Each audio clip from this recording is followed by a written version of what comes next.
This is weird.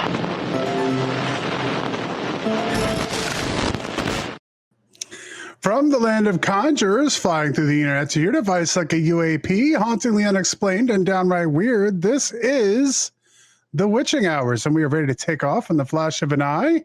Good evening to one and all, wherever and whenever you are listening to this program. I am Johnny the Frost, and joining me, as always, is the medium Jenny Lee. How are you doing, Jenny? I'm here. We are here. It is Monday again. And kind of a big Monday. We got Thanksgiving week coming up, so I'm sure there's lots of you out there in chat and listening are got a lot of plans this week, at least for most. I think Last Monday of November. Yeah. Didn't November just start? It did. It seems like it did. Going too fast. we are headlong. You know, you can have the old debate about when the holidays start, you know, that I've just come to learn that by the time you get to Halloween, it's just pretty much time to get on that slide. And then you get, you know, you kind of come off the slide and it's somewhere around after New Year's Day in early January. Yeah. Mm-hmm. Tends to kind of be how it goes now. Plus we have a kind of a late Thanksgiving this year. So I feel like, I don't know, everything got started early. And makes the time between Thanksgiving and Christmas a lot shorter. Yeah, so much quicker. So you can tell, I'm sure most of you have, if you go out, it definitely feels like it's the middle of the holidays now. So it's all coming around. So anyway, I hope everyone has a great week coming up, no matter what you're doing. If you're traveling, we want to make sure everyone stays safe. Celebrating Thanksgiving, Happy Turkey Day. Yeah, so there we go. We got a lot of that stuff coming up. And speaking of which, we are going to have a lot of that coming up on the show. We are not going to be here next week. We are going to be absent because of holiday stuff. So we are going to be gone making merry, I guess, a little bit next week. And then we will return on December the 8th and December the 15th with some holiday shows. Yay. Including a guest spot with the Paraclauses. So we're going to have Mr. and Mrs. Claus join us on the show to talk about some paranormal things as well. So lots and lots coming up for our holiday season. And it's never too early to mention that we are going to be doing our New Year's prediction show again this year. So that's going to be on January 5th. So everyone get ready. If you have those, if you're ready to start making your New Year's predictions. I'm not. We're setting up something here in the next couple of weeks to start getting those up on Discord or through email to get those and compare what we got last year. So we'll be doing all that again, starting a whole new thing. There we go. All right, Jenny. Well, you ready for some news? Yeah, let's do it.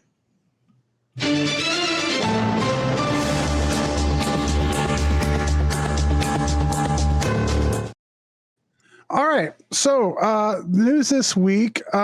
Story number one, Russia's mysterious doomsday radio issues chilling signal.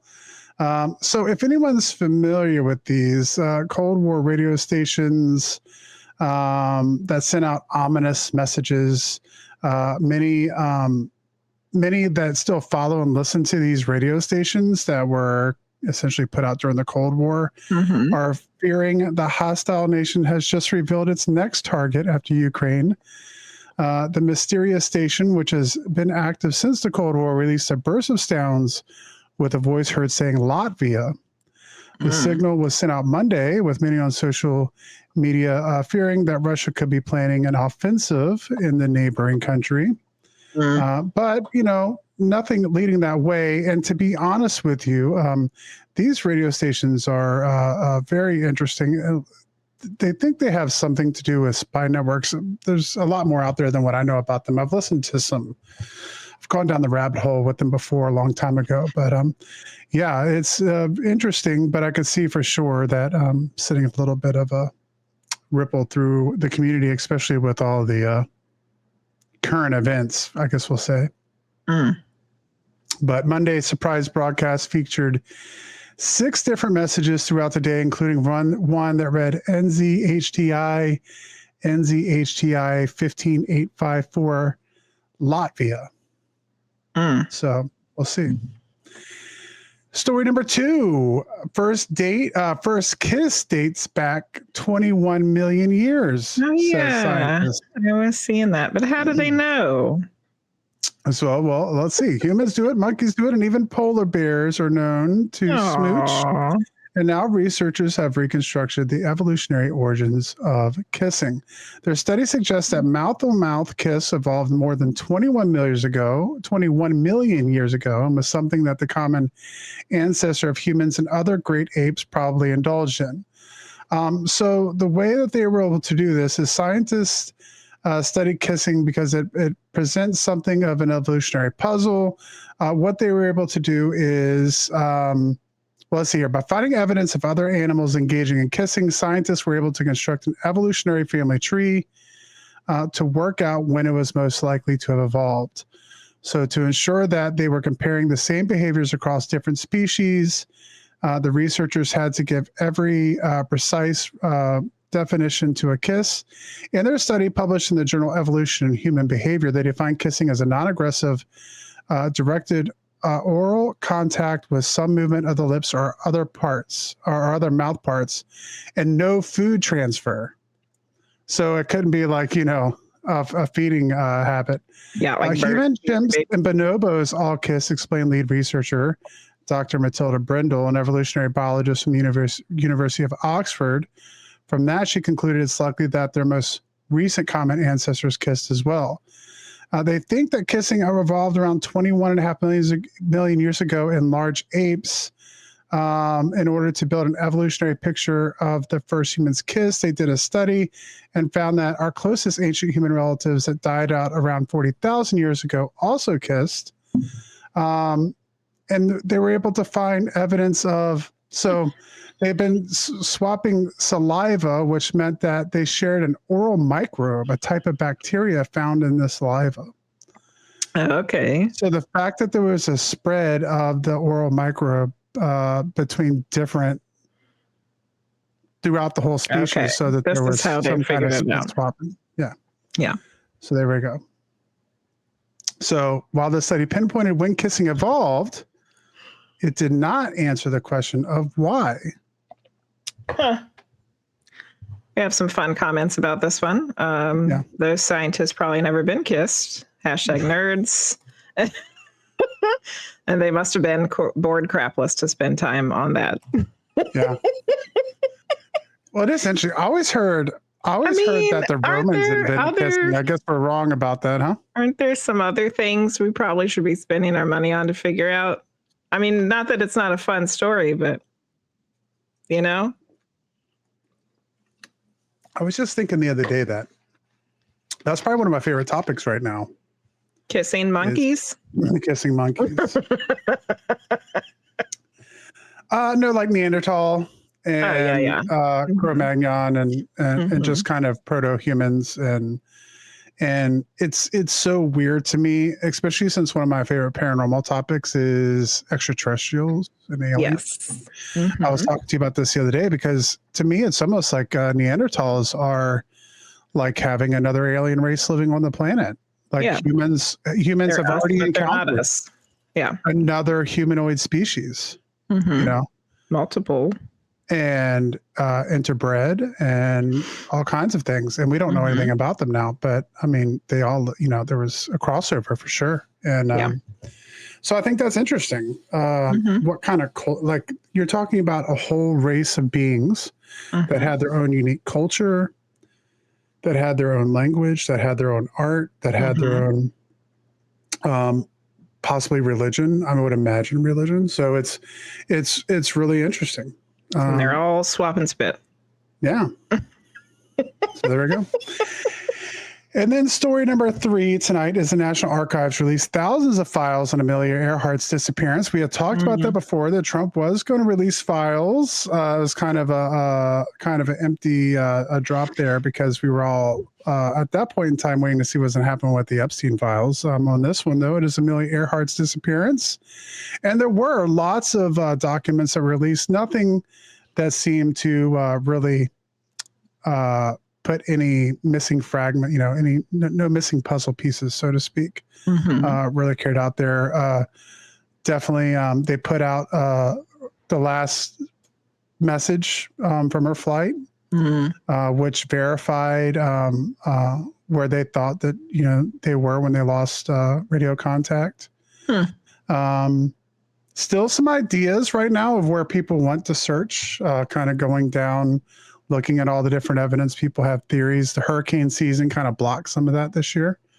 But there were thousands of documents released on Amelia Earhart's disappearance, but nothing so far seems to be, like I said before, that missing puzzle piece that people were hoping for. We watched some documentary not that long ago about them thinking they knew where it was, and that the crabs ate her. Yeah. Yeah. There's all kinds, because there's service members.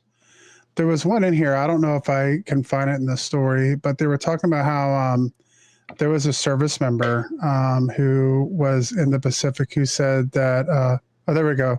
One interesting set of documents posted on Friday concerns an investigation that claims that Earhart was spotted in Saipan by a former U.S. service member after her disappearance. Yeah, I think I saw that. So, but yeah, anyway. Lots of interesting stuff there, but that was the weird news. And now, it's time for the moon update for December with Alyson, the Priestess of Wonderland. Hi, guys. Welcome in, Alyson.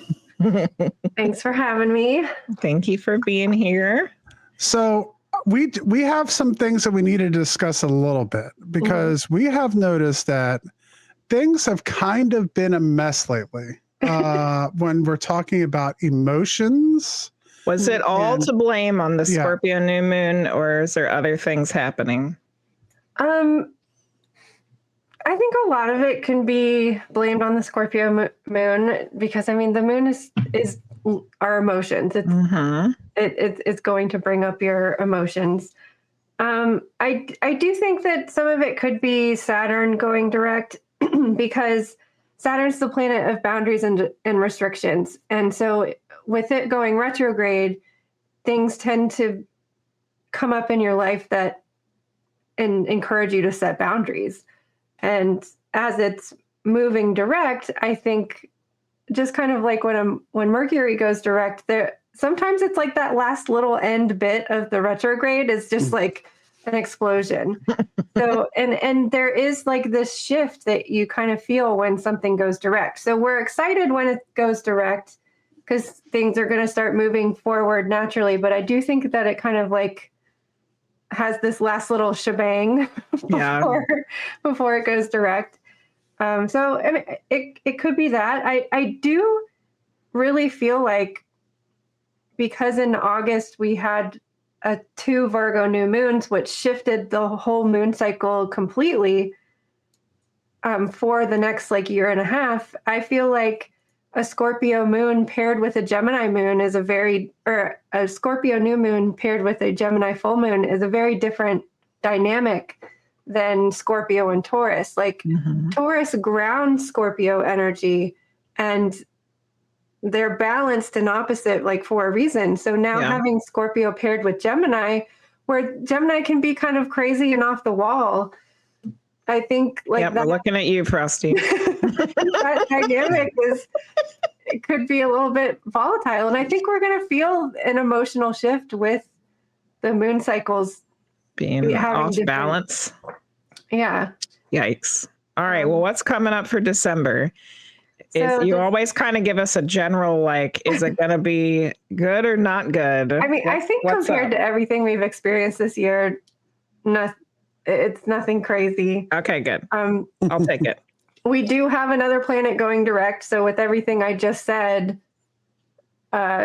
There's another shebang. Yeah, there's another shebang. But I'm excited about Neptune going direct because I love Neptune and I love Pisces energy and I like being spacey and dreamy. And with with Neptune retrograde, it makes things very cloudy and delusional. And that's when you start to like kind of feel a little bit crazy. So Neptune going direct, I think is really great. And we're going to start being able to see our dreams more clearly.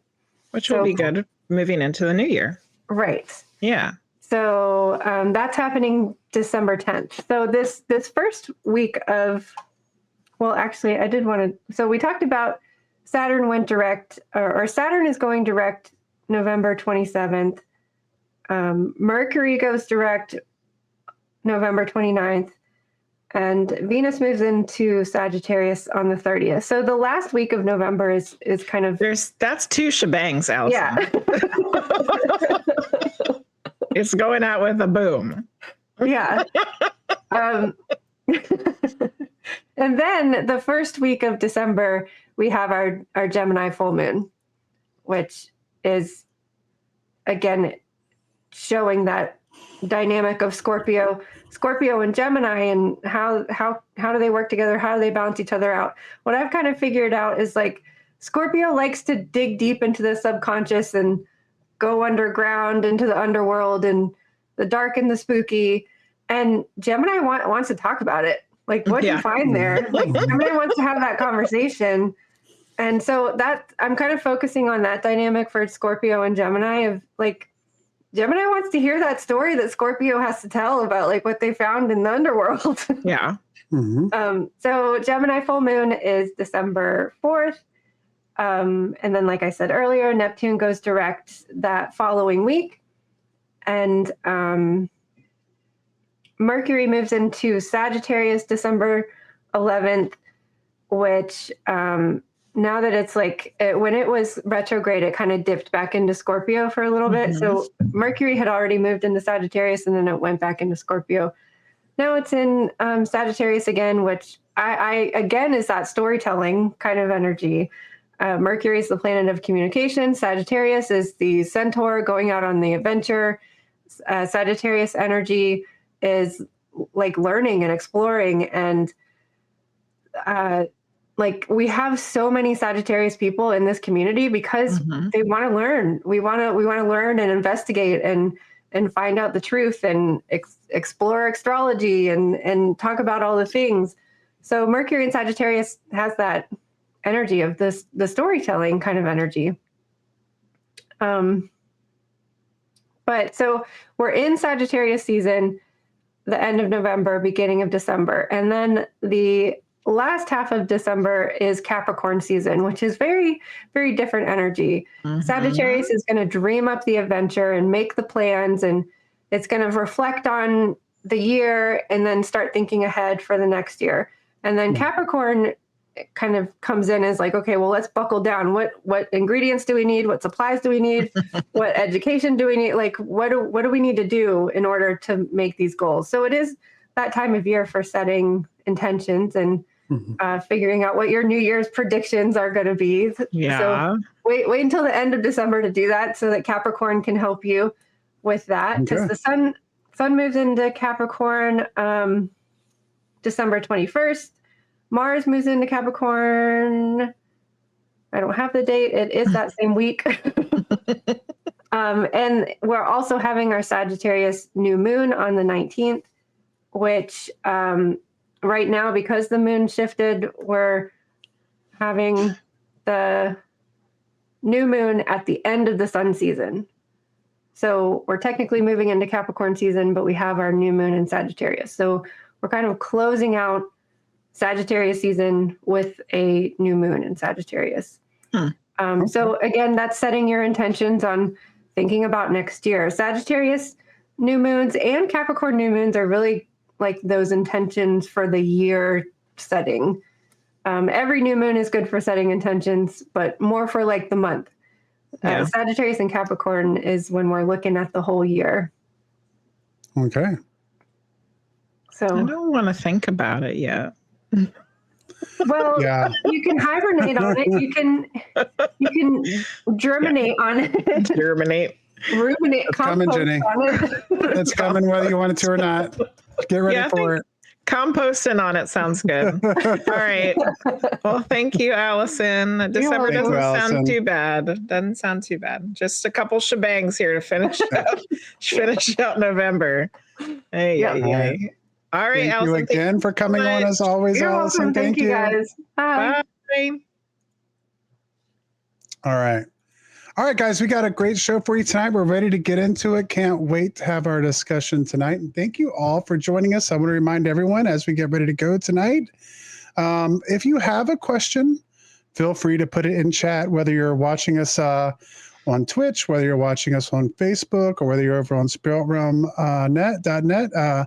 Feel free to put your question in chat, and we will pass that along, as always, to our guests. And so, Robert Bitto has over 30 years experience in Mexico as a student and an employee of a large multinational corporation, and as the owner of an imports, Suenos Latin American Imports. He was a professional researcher from 90 to 93. In addition to his MBA and BBA, Robert holds an MA in Latin American Studies from the University of New Mexico. He has published 3 books and a coloring book, which includes Mexican Monsters, Mexico Unexplained, and Mexican Miracles, and has a new book on the horizon titled Mexico's Hidden History. He is the host of the popular podcast and YouTube channel Mexico Unexplained. Please welcome to the show for the 4th time, Robert Bitto. Yay. Thanks for having me back. Of course. You're like you're like one of our Witch and Hours BFFs now. Yeah. Oh, great. It's always great to have you on. Don't sound too thrilled there, Robert. Oh. we Great. Another responsibility. Huh? There we go. No, this is supposed to be fun. Here, right? Yeah, it's always fun to talk to you guys. Good. And That's great. as I always say, there's a never-ending amount of material that I could talk about. So, Yes. Yeah. I mean, it really is, because what we talked about in the past, I mean, we've gone through, gone down a couple of different rabbit holes, but, when we talk about, what we talk about, whether that's with what's going on with what you've written about Mexico or not, I mean, it's really intriguing. And it's also interesting to have you on the show because we get to see it from a different cultural point of view, like going from, mythologies that we may not necessarily, or I might not necessarily be familiar with. So it's always interesting to kind of get different feedback on some of these things we talk about. Yeah, and as I've said before, I'm always learning too, because it's a two-way street. I have people who watch and listen to me who have experience in Mexico, whether they grew up there or they visited grandma in the summertime, and they tell me things that I go and research. And so I get a lot of interesting things from the viewers and the listeners. Mm-hmm. So there's like I said, never ending. I mean, I just dropped the 434th long show, and I think I have like 1,200 shorts out there. Goodness gracious. I mean, it's almost 10 years that I've been doing this, and I have a long list in a folder over there of topics. So, and it keeps on growing. So, I'm going to keep on going. So, yay. There you go. And it's, I mean, the good thing about that, finding a channel like that. So if you haven't checked out Mexico Unexplained, I definitely, if you're listening to this show, you should definitely go check it out, because if you like this, you're going to like that. And as Robert just said, there is a ton of content delving into all kinds of things with Mexico, the paranormal for sure, but also getting into like miracles and history and all kinds of things in Mexico. So if you're looking to go down a deep dive, definitely go check out Mexico Unexplained over on YouTube. And where else do you have all that at? I know I watch it mostly on YouTube, but you do TikTok too, right, Robert? Yeah, I'm on TikTok. I'm on all the social media. So you can, Instagram, whatever. Yeah, TikTok, and I guess Facebook are my two big platforms, and YouTube, of course. Yeah. But yeah, so I'm everywhere, a little bit here, a little bit there, I guess. Yeah. Excellent. Or a lot here and a lot there. Yeah. Yeah. At this point, I suppose. Yeah. 434 episodes. That's a lot. Yeah. Yeah.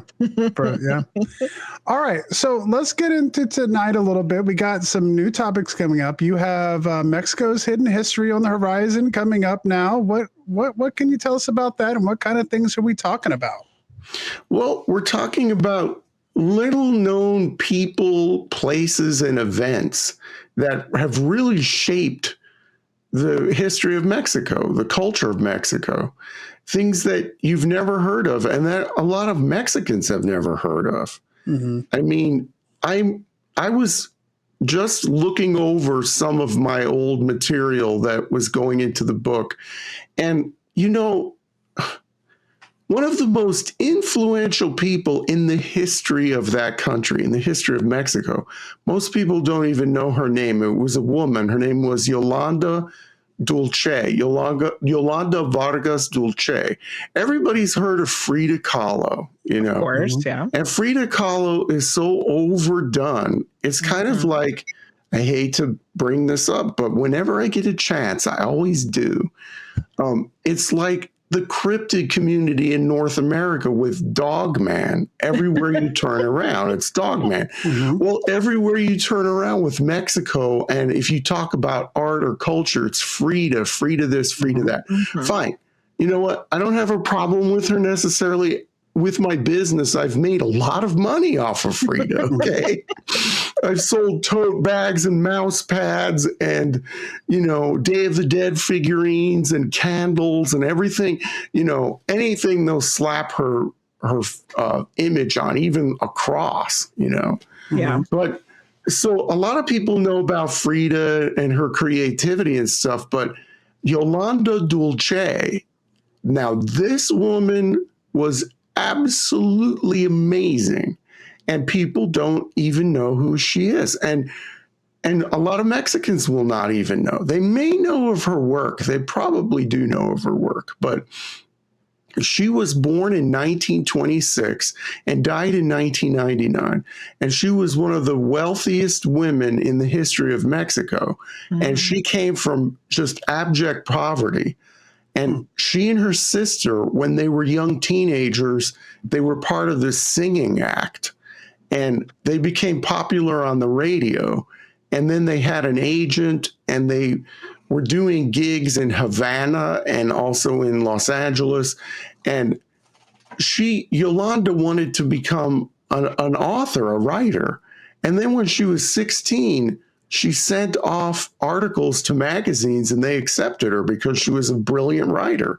Wow. And then she said when she was 17, I want to do a comic strip. And now for women at the time, newspaper writers in Mexico, especially such a male-focused country, mm-hmm. you know, the word machismo comes from Mexico, right? Yes. So you have this... Not yet a woman. She's a girl still, 16, 17 years old, not yet a woman, okay? This teenager, 17-year-old said, I want to become a comic strip artist. So then she sent off a comic strip to a newspaper, and they accepted it. And it became the most popular comic strip in the history of Mexico. Wow. Mean Penguin. And it's a little black boy. And that's unusual, too, because mm-hmm. Afro-Mexicans, the population of Afro-Mexicans, especially at that time in the 40s, was like less than 2%. Now it's increased because of immigration, you know, during the age of globalization. But back then, they were a very small minority. So she came up with this character, and he was very mischievous, you know, got into all this trouble and stuff. And this was the era of pulp comic books. Now, they don't exist anymore. It's so sad. In Mexico now, whenever I go down there on buying trips for my business, you see people with their iPads and, they're just like here, with their phones and all of this stuff. But 25 years ago, you would see newsstands on every corner, and they would have small little comic books. And so what happened back to Yolanda in the 40s, she had this popular comic, and then she decided to go independent. And this was when she was in her 20s. Wow. This was some bold woman. And she said, this is popular. I want control over it. Thinking outside of the box. Yes. And then so she started to have little magazines, little comic books about Mean Penguin. And then that was the most popular selling, comic. And then what she decided to do is she did two things at once. She saw the popularity of serial romances in the little comic books. So she said, I can do that too. And not only that, I can write for soap operas, telenovelas, on the radio at the time. So then she started to do these, radio scripts for these romances, the soap operas on the radio. And she was doing these, new comics. The art was wonderful. And, I have a whole stash of these little comic books somewhere in one of these closets in this house I'm in now. But so then Yolanda said, okay, now what's the next step? And she was in her 30s, and she decided to start her own publishing company. Wow. And then in the middle of the 60s, her publishing company, these small little comic books, she was selling 1 million comic books a week. Wow. Now, you want to compare that? Superman comics were selling 1 million a month in the United States to an audience 4 times the size of Mexico. Wow. So she was outselling Superman. You want to take like one comic that was popular. She started this publishing company, and she got married to this guy who was really supportive and very much a businessman too. And the effect that these comic books had is crazy, because there were people everywhere you went, even in the 90s when I started doing business down there, everywhere you went, people were reading the comic books. Well, when she started these comics, the illiteracy rate was really high in Mexico, and people who couldn't read would see other people reading these historietas, these little histories and romance stories and all of this stuff. She had like 25 different titles.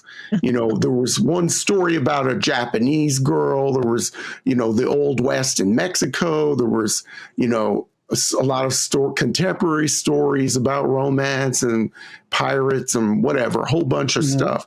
And so people who could not read felt like they were missing out. They were like saying, what's going on here? I want to know what's happening to this person or whatever. Yeah. And so this one woman with her comic books, even though people in Mexico, just like in America at one point, comic books rot your brain. What she did is she lifted millions of people out of illiteracy. Wow. Because they were enthusiastic to read what was going to happen, next week in the next serial comic. And she caused a lot of controversy too, because in one of her mean comics, the little black boy, he walked into a church with his friends, and the friends said, look, there are no black angels. You're not going to go to heaven. And then so Mimine said, oh, well then, all right, then I'll do whatever I want. Then I'm going to go and rob and I'm going to play pranks on people because there's no consequences for me. And then the Catholic Church got into an uproar over this and pressured the government to ban the comics, and they were banned for a while. Yeah. And then what happened is she released a comic, I guess it was Underground, right? And where Mimine in that comic, one of his friends got together with a priest and painted an angel black in the church. And then Mimine went in there and said, oh, well, I guess I should go to mass and I should be good and all this stuff because I do have access to heaven. Wow. And then the Catholic Church lifted the ban or lifted the boycott. It was more of a boycott, right? And then her comics became more popular after that. Wow. And then what she did is she said, okay, we're doing comics, we're doing soap operas. Let's make some feature films. And so she made this film in the late 70s called Yesenia. And it got picked up as part of a Mexican cultural festival in China. And weird. The Chinese bought the film Yesenia. That was the name of the film, Yesenia, about a Mexican girl. They bought the rights to that film, and in 1979, that was the most popular film in the People's Republic of China. And people were lined up around the movie theaters. This woman's wealth started to increase. Then she bought some haciendas that were producing like pecans, like tons and tons of pecans. Everything she touched turned to gold. And then here was the crown for her. She heard that there was this little town called Cancun that was thinking of developing hotels. So she and her husband bought all this land, near these fishing villages and built these hotels. And like I said, when she died in 1999, she was one of the wealthiest women who ever lived in Mexico. And she came from poverty. And it was all her ingenuity and finding, different opportunities and going with them and stuff. And as a result, like I said, she lifted millions of people out of illiteracy. And the artwork in those comics, it's amazing. I mean, so people talk about Frida Kahlo being the most influential woman in the history of Mexico. I don't think so. Yolanda Vargas Dulce was, because she did all of these things. I'm sorry. The original comics that she made, she was also the artist for them? Yeah, she was. Oh, wow. Yeah. So she drew the comics. I mean, so she was very talented. She was a singer. She was a writer. She was humorous, an artist, all of this stuff.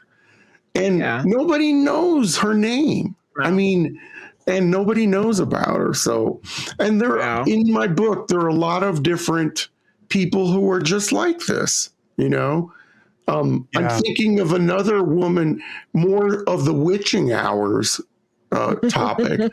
She was called the Witch of Nogales. And it was a woman, her name was Teresa Urrea. And when she was 14, they thought she died, but she was cataleptic. And she had that, she froze. And for 2 weeks, they thought she was dead. And when they were about to bury her, she sat up and scared everybody. Yeah. And people were like, what's going on with her? And she said, don't get rid of this coffin because tomorrow one of the ranch hands is going to die. And one of the ranch hands died the next day. And this woman, she was the daughter of a rancher and an indigenous woman who lived on the property and did some tasks. So Teresa was half either Yaqui or Mayo, and this was the northwestern deserts of Mexico. And her father was a wealthy rancher. And when she was 16, her mother either died or left, and then she was permitted to live in the big house. And so she was among the wealthy class. But when she lived on the property, she learned a lot of indigenous magic and healing. Yeah. And she was considered to be gifted and had certain powers and was clairvoyant, could predict the future, and was a healer. And people would come from all around to see her. And she was just a teenager, just kind of like Yolanda. That's why I'm thinking about her. What was the time frame for her? She was born in 1873. And so she grew up during the Mexican time period called the Porfiriato, which was the dictatorship of Porfirio Diaz, who ruled for like 40 years or something. And she started to become politically dangerous to the regime and to the Catholic Church, because in her gatherings, she would say, you don't need the church, you don't need priests, you can go directly to the divine, and you don't need government. Imagine a 17-year-old girl saying this and attracting thousands of people. And then, so what happened is Porfirio Diaz, the president of Mexico, the dictator, said, let's get rid of this woman. And then they exiled her to Arizona. They dumped her off in Arizona, basically. Wow. And then she gathered together with 2 other people and started a newspaper and decided to have the newspaper's focus be the overthrow of the Mexican government. Wow. And so she was doing all this stuff, and thousands of people believed that she was even a saint. Wow. And would pray to her and ascribe miracles to her. She was very, very powerful. Not only, like I said, not only religiously in that sort of dimension, but politically. She had a lot of political power because people were listening to her. And she spoke out against the abuses of the government. And at the time, the Mexican government was really cracking down on the Yaqui and the Mayo people, were, part of her heritage, her mother's people. They were taking land away and basically selling off a lot of the natives to slavery to work in plantations in the Yucatan and stuff. Wow. She spoke out against all that. And so they exiled her to Arizona. She started a newspaper, and then she continued her, rebellion from, long distance. And a lot of people followed her.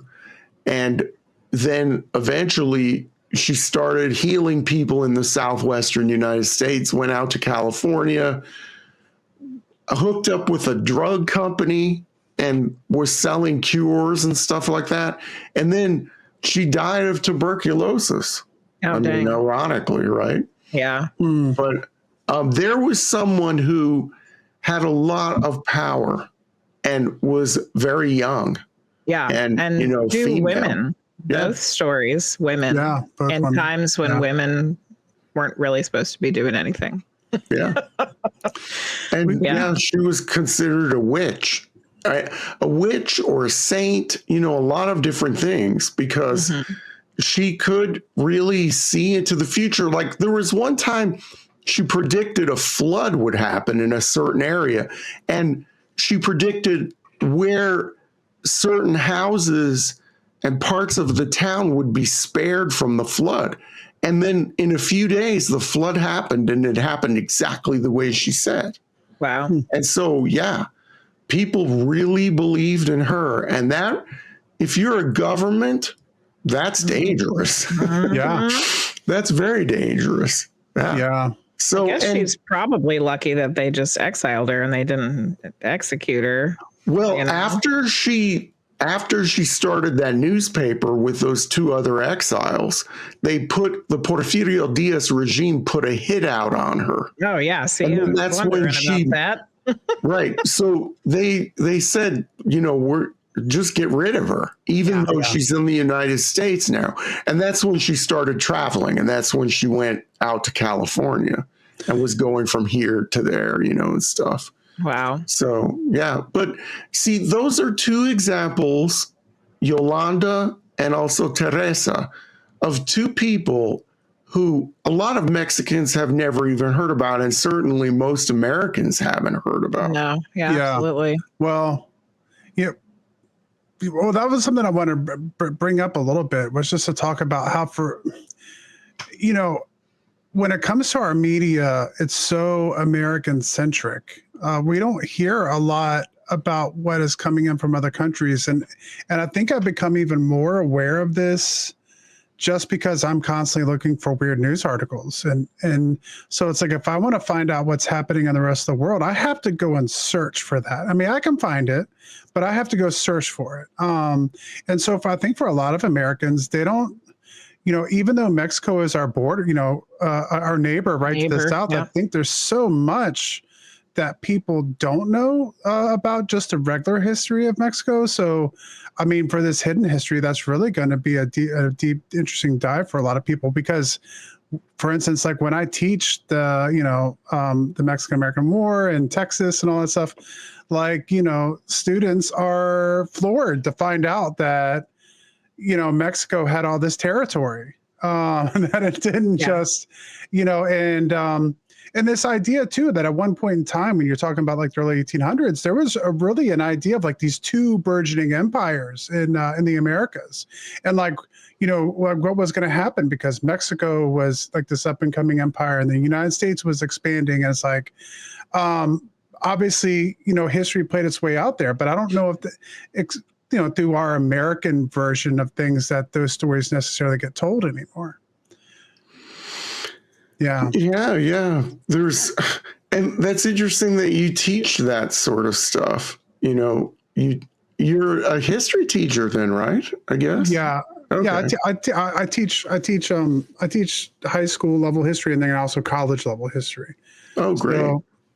So it's just interesting, because that's not something I remember learning a lot about. I mean, obviously I'm interested in history, so, I know sometimes I get down those things a little bit more than other people, but, so I'm really fascinated to learn more about it, because there is so much that we don't learn, so much history that we don't know about, because everything is so centered on U.S. history and not as much other history. Or when you do learn world history, you're learning like more ancient world history. So you're learning about the Egyptians and the Greeks and the Aztec for sure, and Mayans and Inca, but not really so much about like what was going on in colonial Mexico. Like that's just not something that gets touched on a whole lot. Well, now you've reminded me of another story that and it involves a woman again. Okay. No. Doña Bernarda Ruiz. Now, this is an incredible woman that a lot of people don't know about. It has to do with the Mexican War. Okay. And some people call it the Mexican-American War, in the 1840s. So what happened in California, in the colonial time, they were a backwater of the Spanish Empire. They were way far away from Mexico City, and the Californios were really their own little world, cut off from the rest of the world. So they had their own society. And in that society, there were some wealthy people, landowners and stuff. And there was a woman, her husband died. She was from a very prominent family, and she had land in LA, Ventura County, Santa Barbara. I mean, the land is worth billions now, right? Yeah. But she owned what would be considered like a Pony Express mail service that went between Santa Barbara and Mexico City. And she owned all these horses and, for this mail service. She was really well connected.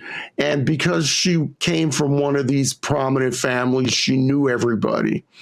And so when the Mexican War was going down, some of her sons were fighting and a lot of her other relatives. And John C. Fremont marched into Santa Barbara without firing a shot and said, we're taking over, okay? And then everybody said, all right. They threw up their hands and said, okay, the Americans are going to occupy us. And the battles were happening in other parts of California. But Santa Barbara, Fremont walked in there, and that was it. And so he took over a hotel that was there, and the troops were stationed and stuff like that. And so Doña Bernarda said to one of the Mexican men, can I talk to John C. Fremont for like 10 minutes? I just want to talk to him. And John C. Fremont knew how to speak Spanish. Yeah. And so he said, he got word that this older matronly woman wanted to talk to him. And she was, I think, in her 60s at the time. And he said, just 10 minutes. And the 10 minutes lasted almost an hour. And what she did, what Doña Bernarda did, because she knew that a lot was at stake. She had her land holdings, her relatives had all these land holdings, and all these other interests, all these other interests in Southern California. And she thought, what could I do to make this easier? Because it looks like Mexico is going to lose. So what can I do? So she went over to the hotel. The 10 minutes turned into almost an hour. And what she said is, she said, how would you like this as a proposal? How about all the Mexicans in California lay down their arms and surrender, and you promise that you won't execute us. You won't execute any of my children or anybody else. And then she said, and then we want to become U.S. citizens if you guarantee us our property rights. If you let us keep our property, we won't rebel against you. We'll lay down our arms and we will become good citizens of the United States. And John C. Fremont was like, who is this woman? And he was sensible. There were other people, Stephen Watts Kearny, who had marched all the way across, he captured Santa Fe. He was coming there. Commodore Stockton was there. Both of these people were very bellicose, warlike. Mm-hmm. John C. Fremont was more pliable, more open to different ideas, and less warlike. In fact, he was a part of a survey team with the Army, I believe. Okay. So he was doing more scientific stuff. Yeah. Yeah. So he was more open to listening to this old matronly lady. Mm-hmm. And so he talked to, the occupying forces, the people in charge, and they said, okay, you know what? That sounds like a good idea.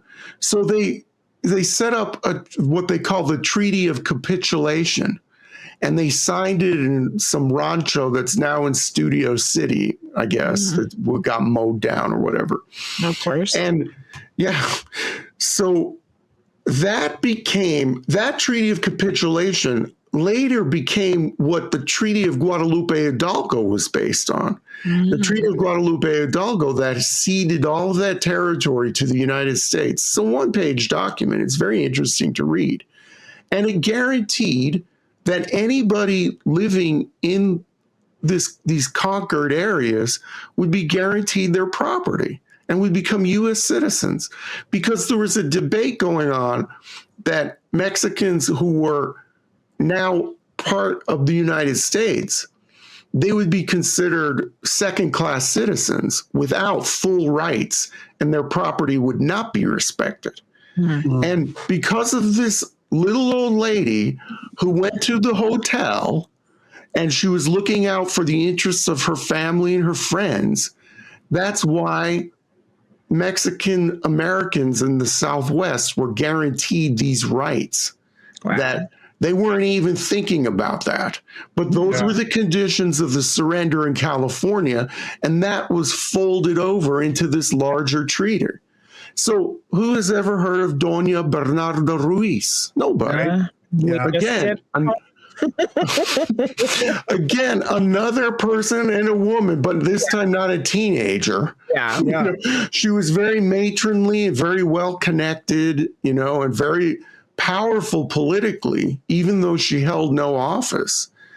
She knew a lot of people, and she had all the news because she had that Pony Express, mail service. So she was on top of everything. Yeah. I think one of the really important things that's sticking out to me about all three of those women and all three of their stories was that they were brave enough to speak their truth and to do what they thought was right and to do what they wanted to do without second guessing themselves or thinking that they shouldn't be doing it, and like basically not giving a damn what anyone else thought or whatever. And like, look at all that they accomplished and changed the history of Mexico and America. And I think that's a really good lesson for everybody. If you're listening, I know I'm listening. Yeah, it's interesting. That all were women. Luce had made a comment in chat. I'll put it up real quick earlier that let's not forget that most history is about men, which is true historically. That's what's been recorded. But the more you study history, the more you find that the information is there. As Robert just kind of showed, the information is there. Like the history of that women produced and played a role in. We talk more about it now, and I think that is progress. These things are being talked about more. The role of women is being talked about more from especially like the colonial period in the Americas. I think the information is there, and it's getting brought to the light a little bit through things like what Robert's talking about tonight. Yeah. And if you want to hear one more story, now I'm reminded of another story. Okay, all right. Let Frosty read. One break. We're right at the top of the hour already. I can't wait though. Okay, so we got another story coming up. It is almost 9:00 here on the East Coast of the United States. Welcome in everyone who has joined us since the beginning of the show. Hope you guys are having fun and hang out, listening to a little bit of the hidden history there of Mexico. Thank you so much for jumping in. If you do have a question about these stories or a comment that you would like to put in to our conversation tonight, feel free to put it in the chat. Whether you're on Twitch or whether you're hanging out with us over on Facebook or whether you're over with us on spiritrealm.net, in any of those places, we can get your comments and pass them along. If you are enjoying the show tonight, you can check out all of our past episodes, including the other times that Robert was on the show, over on YouTube. With a variety of topics. We've talked about a lot of stuff. I think tonight is episode 131. So there are 130 other shows that you can go check out from all kinds of guests talking about. We're about 300 behind Robert, but I mean, what are we doing? What are we even doing? But yeah, so you can go check us out over there if you've to catch up on all our shows. And the witchinghourspodcast.com, go check us out there. That has all of our upcoming guests. So if you want to see what kind of topics and guests we'll be having coming up through December and into the new year, you can go check that out there. And there's also fresh merch up on the merch page. If you want to go get some, want to get weird stuff, there's plenty over there for you now. In a world of mass production, there's still a place where fire meets steel and tradition comes alive. At Vincent's Forge, every piece is forged by hand, unique, durable, and built to last. Each creation carries the mark of true craftsmanship. Own something forged by fire. Own something that tells a story. Vincent's Forge, handcrafted, unforgettable. Available now on Etsy. All right, Robert, what's the next story for us? Yeah, this show has turned into a women's history hour. Yay! Or whatever. But here's another story about how a teenage girl made history, okay? And her name was Carmelita Torres, and she was 17. And she was a maid who was from Ciudad Juarez. People who don't know the geography of the borderlands, Juarez is across the border from El Paso. And always, just as it is today, the border is fluid. People go back and forth all the time. And maids from the Mexican side would go to clean wealthy homes in the El Paso side. And they still do that today. They cross the border every day. And I would see it in, Tijuana when I lived in San Diego. The people would cross the border to work, And so Carmelita Torres was a maid. And during the time that we're talking about in the teens, 1916, 1917, they were worried about typhoid epidemics. And so what people, when they crossed the border, they met with increasingly severe restrictions and things that they had to do in order to cross. And it got to the point where they were stripping people down and hosing them down with a combination of gasoline and soap. What the hell? Good Lord. Yeah. And then that's so gross. And then also subjecting them to injections randomly. And, it was humiliation for a lot of these people. And there were rumors going around that some of these young maids who were 16, 17 years old were getting their pictures taken while they were naked. Yeah. And the pictures were being circulated among the bars and cantinas, through El Paso and Juarez. Wow. And Carmelita had heard about this, and she was on a bus crossing the Santa Fe Bridge going into El Paso. And they told everybody to get off the bus, and they were going to go through this fumigation and, spraying with gasoline and all of this stuff. And Carmelita Torres said, no, I'm not going to do this. I'm going to stay on the bus, and we're going to, because they drop people off to get sprayed and everything, and then put them back on the bus and then kept going. Everybody smelled like gasoline. Yeah, right. Nobody light a match. Yeah. And then, so Carmelita said, no, I'm not getting off the bus until we reach our final destination. I'm not going to do this anymore. And she was saying to the bus driver, do you know that people are taking pictures? Do you know what they do to us? They humiliate us. They say things to us. I'm not doing it. So she just said, I'm not getting off the bus.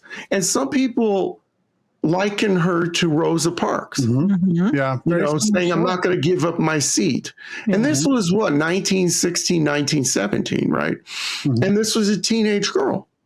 And then the authorities got involved, and, there was a riot that happened.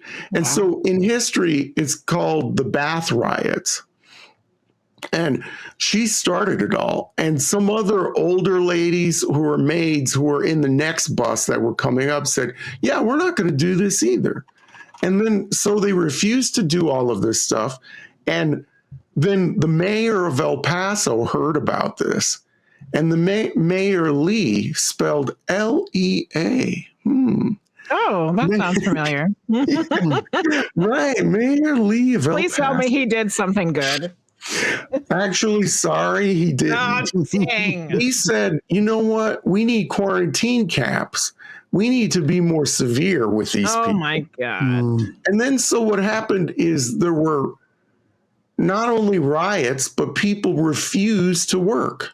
And then so high society in El Paso was shut down, basically. All their houses are getting dusty, and they're probably getting mad. Well, the cooks, a lot of all the domestic servants, cooks, yard people, all of that stuff, nannies. And dust, and your children ain't getting fed. Yeah. And so then what happened is World War I happened. And then people said, you know what, we can't mess around anymore. We need the labor. So it wasn't just the maids, it was other laborers too who were saying, no, we're not going to come across. Yeah. And then so when World War I, when the United States got into World War I, then they lifted these restrictions and let anybody cross who needed to work. But Carmelita was a big rabble rouser. Wow. And she started it all by refusing to get off the bus. And then people heard about it and said, yeah, we're not going to do this anymore. Yeah. And it was very, very degrading. And so you can be a teenage girl and change the world. And it takes one person. Yeah. So that's what happened. But I guess that concludes the women's history part of this panel or this episode. Those are some amazing stories. I loved all of them. And most people don't even know. Like I said, most people, even in Mexico, don't even know. We talked about this the last time you were on, I think, but bringing up the witches, we talked about one witch tonight. So often those women who were considered to be witches were women who were rabble rousers, were women who were kind of the outcasts, were women who were kind of and oftentimes kind of pushing boundaries that men at the time didn't really want pushed. And so they got stuck with that label to a certain extent for sure. So that's interesting too, that we've talked about witches so much. And we have talked so much about, female historic figures today, because those things are definitely connected. This idea of women kind of stepping outside of what was considered their sphere at the time. And a lot of times I think the label of witch is given to just a strong woman and something to degrade them or to try to take away their power if they are powerful. Like in the case of Teresa Urrea, I was saying she was causing people to revolt and question authority, the church, and all of this stuff. Oh, just call her a witch, and try to demean her that way. And maybe we'll take away her power by giving her that label. But it didn't seem to work in her case. And in a lot of cases, some women take that witch label and turn it around, and they become more powerful from that. Yeah. Oh yeah. And then that happens quite a bit. And I know from like the European side of it, there was a lot of things that happened where, a lot of times these women who were considered witches, come from a lot of women who did have power at one point in time, because they were the healers. They were the midwives. They were the ones who understood, how women gave birth and how to heal and those kinds of things. And so that, I think there was definitely a sense of fear of that from especially men that didn't have any knowledge of those kinds of things over time. We talked, like with voodoo, very much that way in New Orleans, a lot of women practitioners that would, kind of the same thing. And I guess we're not looking at too big of a geographical change there. Of magic practitioners being women too, all across the board. Yeah. And in indigenous or voodoo or whatever. In indigenous societies in Mexico, the herbalists are usually 100% women. The healers, the people who know how to use the local plants. It's usually always women. Yeah. I mean, I think it's that way across the board. Speaking of, from the Norse point of view, which I've read a little bit about, like typically all magic users were women, people who were healers, people who used magic, people who were seers, people who told fortunes. There were males who did it, but they kind of had a stigma to them. So if you were a male who did magic or you were a seer or something like that, then you would have as kind of a stigma attached to you. Not necessarily a negative one, but you were thought of as being different than everybody else, but you weren't if you're a woman. So yeah, I think that's interesting. You know, we always talk about that to see the connections that all these different cultures kind of have where they connect, you know. And, you know, if you look in the documents of the Holy Inquisition, you know, the Spanish Inquisition, the Holy Inquisition in Mexico that wanted to purge the whole country of heretics and witches and things like that. There is one group that is overrepresented among everybody, and that's Black women of African or Afro-Mexican descent, because they were taking knowledge from Africa, you know, from through slave times into, you know, deep into colonial times, even 150 years, 100, 200 years after slavery. And they were still practicing some of the magic or healing from Africa. And they are overrepresented in the documents of the Inquisition because they were looked at as being sorceresses.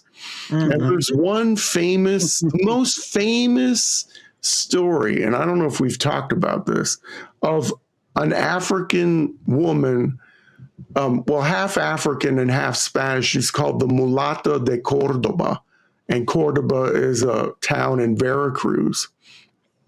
The coastal area of Veracruz and also Guerrero, there are a lot of Afro-Mexicans who, you know, still live there and carry on some of the traditions from, you know, hundreds of years ago, from, you know, even before the transatlantic crossing. And this Mulata de Cordoba, I don't know if I've talked to you about her before. I don't think so. She was put in jail for witchcraft, right?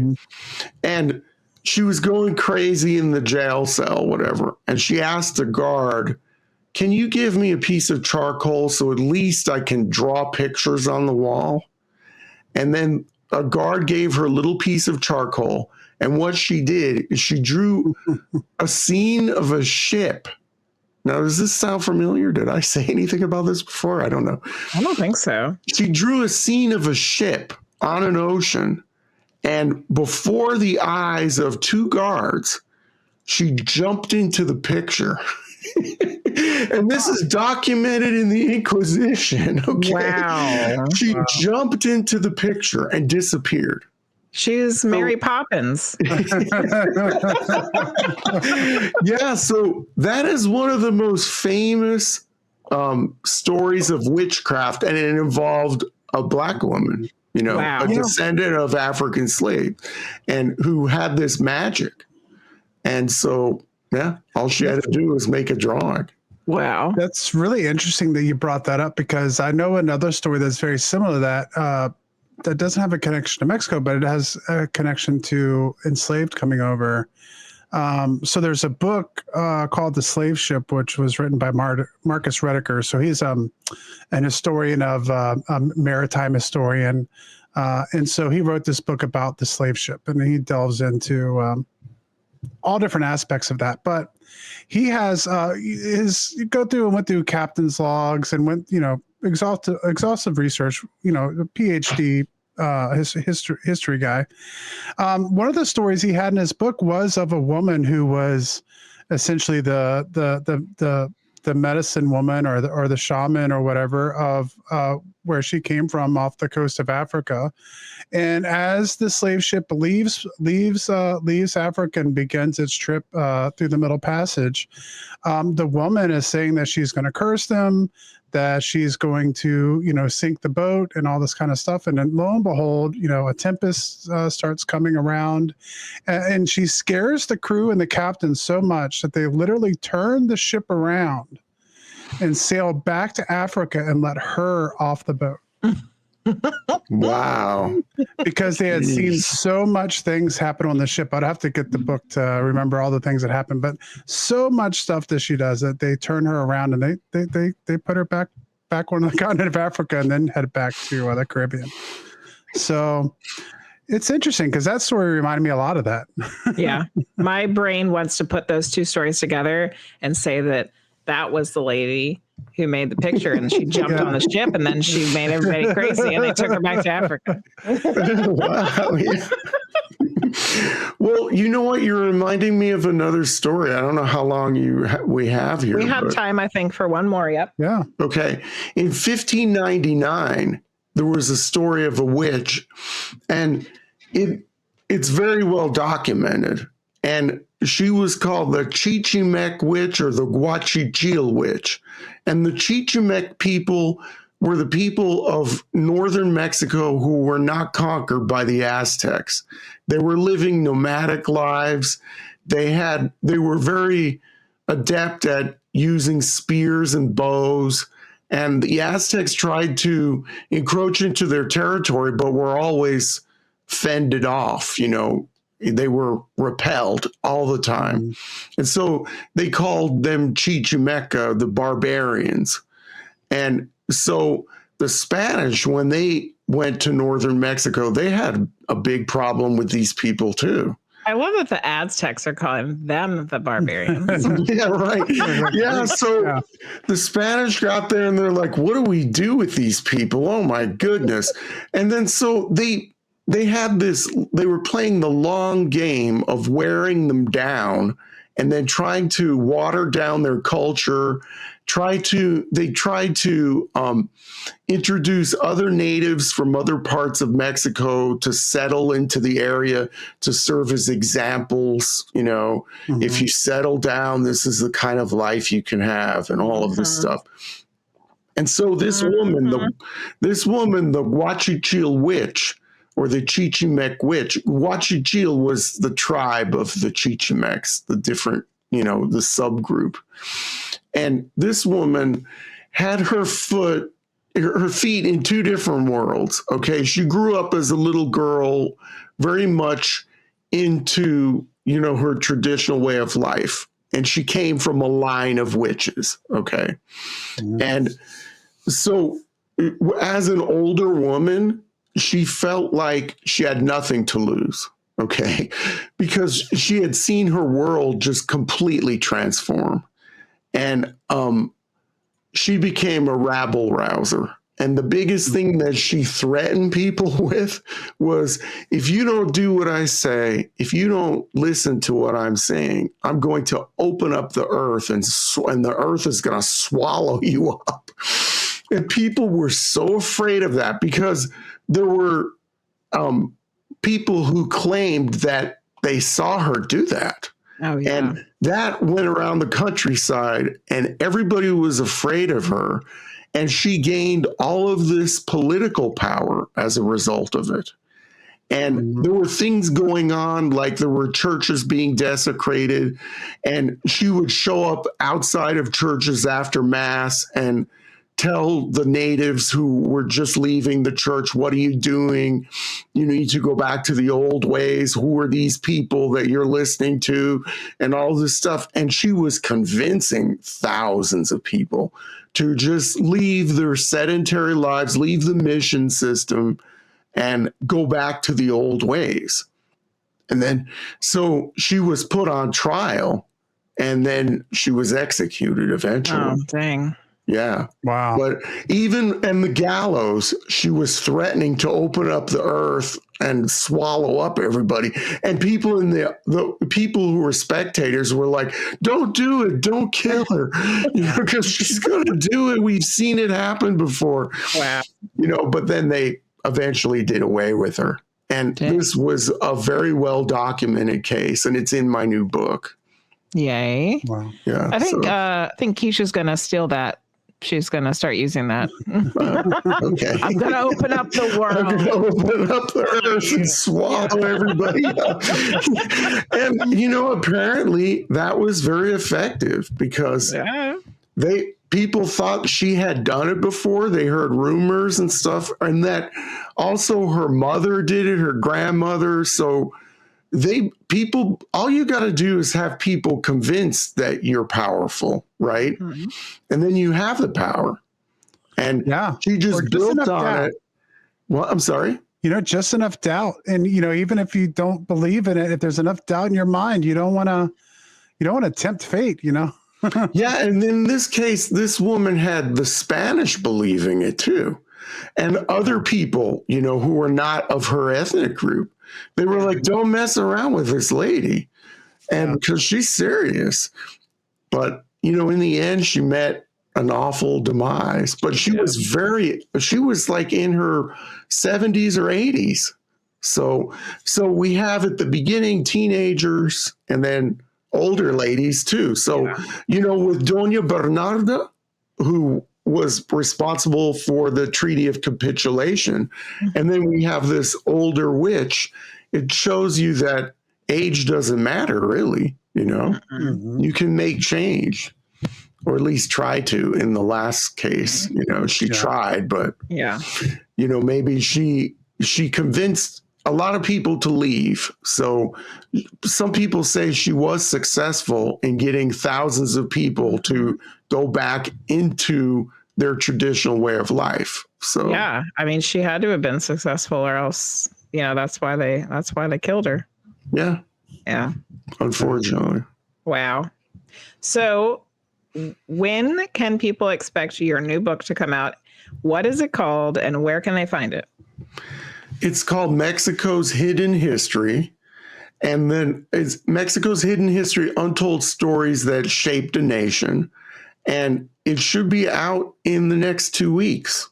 Yay. Yeah. Just in time for Christmas. Yes. And you can order it from Amazon, and then you can go to my website, MexicoUnexplained.com. You can get an autographed copy there. Ooh. And all my other books are there too.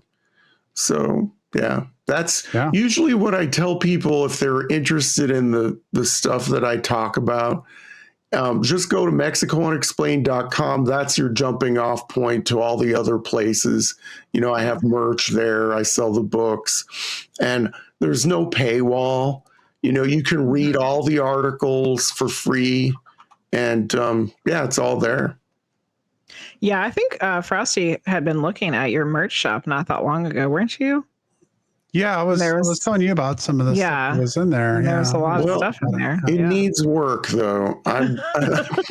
That's what I'm going to do next year. There's so many things to do, right? Yes, and, always. Yeah. I also want to, as you may know, I want to pitch my show to the History Channel, and I have a strategy for that. No, we didn't know that. Yeah, I have a strategy for that, and I'm laying the groundwork for that now. So that's going to be my big push for next year. That would be so cool. That would be wonderful. Yeah. I know. It would be nice to see a good history program, And what perfect I miss my history shows. Right? Perfect timing. Perfect timing. Yes. Yeah, we'll see. Well, wow. Definitely. Well, you'll have to good luck with that. Yeah, good luck with it, and keep us up to date with that for sure as you go along with it. So you were talking about what you have going on. So merch shop and pitching to the History Channel. Do you have any ideas for anything other works you have down the road? Gosh, what more could I be doing? I don't know. No, just probably another book, and then my Sunday shows. Every Sunday I drop a new show. But, I know we're wrapping up, and I want to say one thing about my history book. I'm dedicating my history book to my 11th grade history teacher. Oh. So all you teachers out there, including Frosty, you have to know that you do influence your students. And I was in her class 40 years ago. She influenced me to such a degree that I'm dedicating my book to this woman. Aww. So don't ever, if you're a teacher and you get discouraged, remember that you are making a difference. Mm-hmm. Even if it's just for one kid. Yeah. Yeah. Well, for sure. It's a good thing I have a box of tissues right here. I know a lot of teachers could take that message for sure. So I'm sure a lot of people appreciate that, Robert. Well, thank you so much for coming on again tonight. We had another blast talking with you. I know we could probably go again, there's so many things we still want to talk about. All we did was, we only talked about a lot of ladies and the history. Yeah, that's good though. Yeah. That was being all women's history. Yeah. It just happened that way. I don't know why. It just. Yeah. Sometimes things happen the way they're supposed to. And then we had the connection, I think tonight was for witches. It's like these independent women, the connection of witches, how that can kind of be a scapegoat to a certain degree, but also sometimes there's inherent power in that as well. So it's kind of like the combination of those things together. But excellent, Robert. Good encouragement for your History Channel. Heck yeah, do it from Keisha. Yeah. You should get it from Norsk. Yes. Well, I'm going to try my best. And like I said, I have a strategy. So, we'll see how it goes. If it doesn't end up in anything, the journey is going to be fun. Yeah. So, I'll learn a lot. That's what I was getting ready to say. You'll learn a lot, and maybe that opens up. You never know. You get to a point where you look back at things and go, how did this happen and how did I get here? Yeah. And then, sometimes there's a winding path to that. So it'll be really interesting for sure. All right, guys. So for everyone who is listening at another place at another time, we will see you all next time.